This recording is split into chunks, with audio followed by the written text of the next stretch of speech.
Like the name suggests, malolactic fermentation is the conversion of malic acid into lactic acid. But unlike primary fermentation, which yeast initiates that process, malolactic fermentation is a bacteria fermentation. So almost all red wines go through malolactic fermentation, and some white wines do. Winemakers have a lot to think about when they choose to or not to go through malolactic fermentation, especially with white wines. And there's kind of four components, I think, of that. One is style, like what stylistic parameters they want to work within. The second would be chemistry, pH and TA and those sort of things. And then there's flavor and aromatic profile, and there's also stability. Malic acid tends to be a tartar, greener type acidity, so I think of like green apple, like a Granny Smith apple is a malic acid kind of taste. Lactic acid is a softer, rounder acid. It actually is sour, but you can think of lactic acid as in like kefir or a fermented dairy product.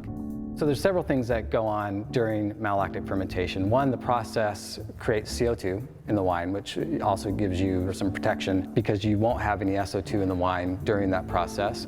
Also, you're going to reduce your total acidity in the wine. You will increase your pH. You will also create a byproduct called diacetyl, and in white wines, that diacetyl sort of come across as buttered popcorn. One other way to go through full malo and not have as much diacetyl characteristics in the wine is to stay on the lees for as long as possible. The yeast that are left viable in the lees will actually consume that byproduct. To encourage a white wine to go through malolactic fermentation, you want to first understand that the conditions that would prevent it. One would be high alcohol. It's really hard for a wine to go through malolactic fermentation if the alcohol is above, say, 14.5 to 15. The second would be pH. You would want to go through malolactic fermentation if you had a lot of acidity, but a lot of acidity correlates to low pH. Sometimes it's difficult to get a wine to go through malolactic fermentation just because the pH is so low. So below about 3.2, that's another inhibiting factor to encourage malolactic fermentation.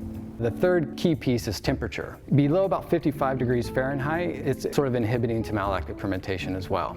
So if you didn't want to go through malolactic fermentation, there's a lot of ways you can block it. So one is right after primary fermentation, you can hit it with SO2. SO2 is a major inhibitor of malolactic fermentation because it knocks back the bacteria, and you can lower the temperature. So again, anything below 55 degrees Fahrenheit. And really, if you want to inhibit it, I would go below 50, keep the wine around 48 or so. So the risk of going to bottle unfiltered if you still have malic acid remaining in the wine is basically fermenting in bottle. Because of ferment in bottle, you produce a lot of CO2, there'll be effervescence in the wine. It is risky, and you definitely can have re-fermentation issues, which aren't good in bottle, especially if you're a consumer and you didn't really understand what was going on and you didn't expect your Chardonnay to be sparkling or your Pinot Noir to be sparkling. But it can be done if you know the right kind of conditions.